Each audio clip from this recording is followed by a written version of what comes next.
Good morning students. आज का हमारा टॉपिक है कि हम बाइनरी फाइल में कैसे राइट करें। How to write data into a binary file. Binary file को यूज़ करने के लिए पाइथन में हमें पिकल मॉड्यूल को इंपोर्ट करना पड़ता है, और पिकल मॉड्यूल जो है वो हमें डंप और लोड दो फंक्शंस प्रोवाइड करवाता है, जिनमें डंप फंक्शन का यूज़ होता है फाइल में डेटा राइट करने के लिए, और लोड फंक्शन का यूज़ होता है जो डेटा आपका बाइनरी फाइल में स्टोर है उस डेटा को वहाँ से रीड करने के लिए। तो इन दो फंक्शंस को, डंप और लोड को यूज़ करने के लिए सबसे पहले हमें पिकल मॉड्यूल को इंपोर्ट करना होता है। अब आप इस प्रोग्राम में जैसा कि देख पा रहे हैं, एक फंक्शन है add_details। add_details फंक्शन में हमने यही देखा है कि कैसे हम यूजर से इनपुट लेकर डेटा को डिक्शनरी में स्टोर करवा के उसे फाइल में राइट करवाएं। तो एक बार इसको देख लेते हैं और समझते जाते हैं साथ साथ। सबसे पहले आप देख पा रहे हैं कि हमें स्टूडेंट की इंफॉर्मेशन स्टोर करवानी है, जिसमें हमने roll number, name and marks, ये तीनों के तीनों जो वेरिएबल्स हैं, इनके लिए इनपुट हमने यूजर से लिया है। इसके बाद में बाइनरी फाइल में स्टोर ऑब्जेक्ट वाइज किया जाता है, यानी कि अगर आपको कोई भी डेटा स्टोर करवाना है तो वो भी पूरा का पूरा होल ऑब्जेक्ट आपको फाइल में राइट करवाना होगा, और अगर आपको फाइल से कुछ रीड करना है तो वो भी पूरा का पूरा ऑब्जेक्ट आपको फाइल से रीड करना होगा। तो यहाँ पे ये जो डेटा हमने यूजर से ले लिया, अब इस डेटा को हमें किसी ना किसी सीक्वेंस की फॉर्म में लेना होगा, यानी या तो हम उसे लिस्ट की फॉर्म में लें, या हम उसे डिक्शनरी की फॉर्म में लें, या किसी और सीक्वेंस की फॉर्म में लें। यहाँ पे इस प्रोग्राम में मैंने इसे डिक्शनरी की फॉर्म में ले लिया। आप देख पा रहे हैं हमने डिक्शनरी क्रिएट की है। Dictionary as we know already कि की वैल्यू पेयर है। यहाँ पर आप देख पा रहे हैं key, roll number and value, it will get value from R number, then name key, again key, enum is the variable and marks. तो इस तरह से हमने डिक्शनरी जो है उसको प्रिपेयर कर लिया। जब हमारे पास डेटा आ गया जिसे हमें फाइल में राइट करवाना है, उसके बाद में हम फाइल पर जाएंगे। सबसे पहले हमें बाइनरी फाइल को ओपन करना होगा। यहाँ पे आप देख पा रहे हैं, इसका मोड मैं W कर देती हूँ, अभी एक्सप्लेन करूँगी कि AB मोड भी क्या है। बट फर्स्ट यहाँ पे आप देख पा रहे हैं 2 पैरामीटर्स रिक्वायर्ड है ओपन फंक्शन के लिए।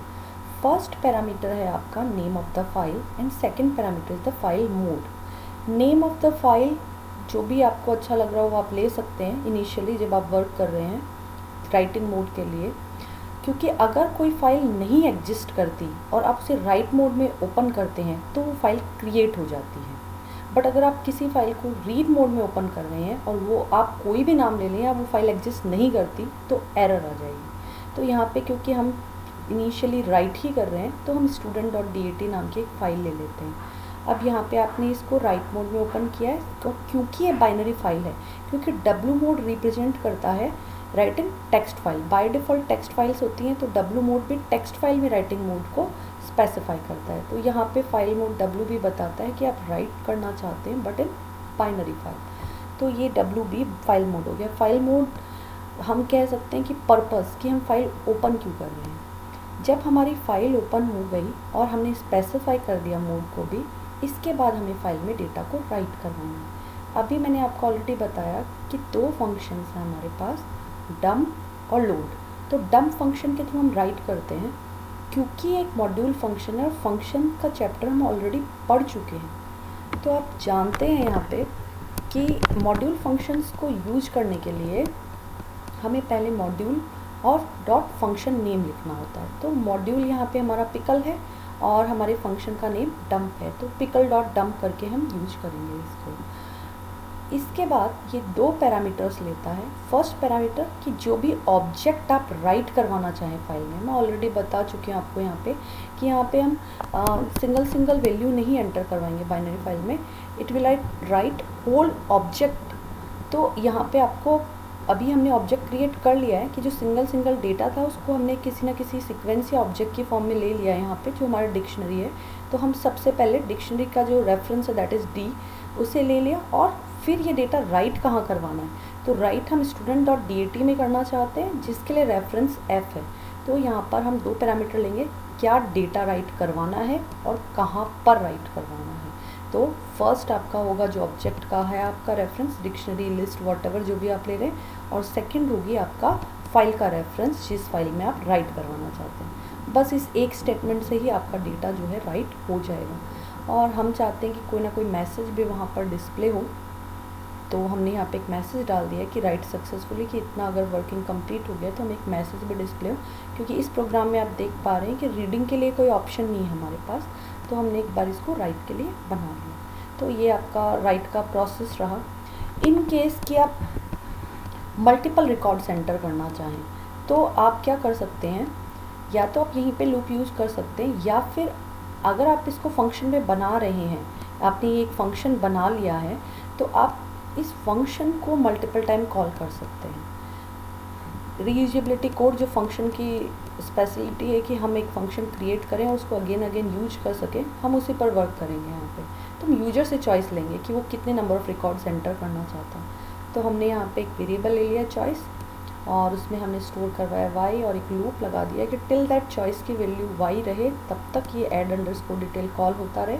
और हम फिर यूजर से चॉइस इनपुट ले लेते हैं कि वो जब तक y प्रेस करे इट मीन्स कि वो रिकॉर्ड्स एंटर करना चाहता है, और अगर n प्रेस करे इट मीन्स उसको और रिकॉर्ड्स ऐड नहीं करने हैं। अब जब हम इसको रन करते हैं तो ये मल्टीपल रिकॉर्ड्स के लिए यहाँ पे वर्क करेगा। बट देखते हैं हम इसका एक बार आउटपुट।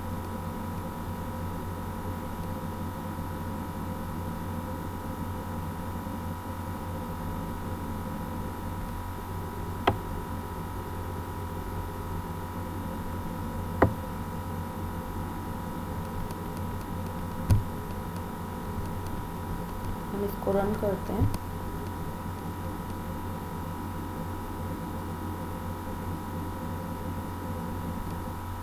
Okay, work. और हम इससे कोई डेटा एंटर करवाते हैं, लाइक 101 नाम ले लेते हैं हम कोई भी, और यहाँ पर हम मार्क्स एंटर करवा देते हैं। अब देखिए आपसे मैसेज पूछा जा रहा है कि आपको और डेटा एंटर करना है या नहीं करना। अगर आप यस करें और इसमें और डेटा एंटर करें,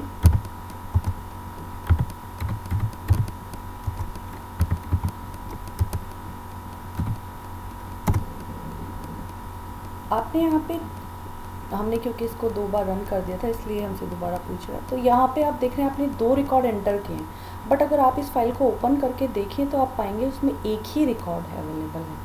उसका रीजन ये मोड है, WB मोड। उसका रीज़न है कि ये WB मोड जो है आपका, इसके कारण एट अ टाइम फाइल में एक ही रिकॉर्ड रहेगा, क्योंकि जो W मोड है यानी राइट मोड है वो ओवरराइट कर देता है। यानी आपने जो अमन का रिकॉर्ड एंटर किया, उसके बाद में आपने जो रीना का रिकॉर्ड एंटर किया, तो अमन के रिकॉर्ड को ओवरराइट कर दिया गया रीना के रिकॉर्ड से। तो हम किस तरह से मल्टीपल रिकॉर्ड लें, क्योंकि हमारा प्रोग्राम ही हमने किसका बनाया, मल्टीपल रिकॉर्ड के लिए। तो यहाँ पर WB मोड नहीं लेकर के हमें यूज करना चाहिए AB मोड, यानी अपेंड मोड।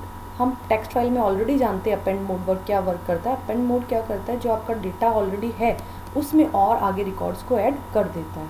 तो ये वर्किंग अपेंड मोड की है। अब अगर हम इसको रन करें प्रोग्राम को,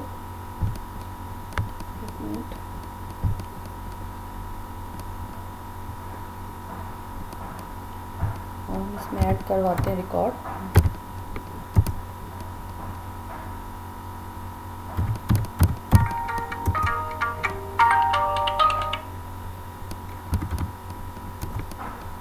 और हम और रिकॉर्ड इसमें ऐड नहीं करना चाहते। तो अब अगर आप इस फाइल को ओपन करेंगे, जो हम रीड का बनाएंगे नेक्स्ट वीडियो में कि किस तरह से हम फाइल से डेटा रीड कर सकते हैं, तो वो आप देखेंगे कि यहाँ पर मल्टीपल रिकॉर्ड्स अवेलेबल हैं। यानी कि यहाँ पर नीता और जो आपने पीछे रीना का रिकॉर्ड लिया, दोनों आपको वहाँ पे मिलेंगे। रीड किस तरह से करते हैं बाइनरी फाइल से, ये हम देखेंगे हमारे नेक्स्ट वीडियो में। Okay, thank you.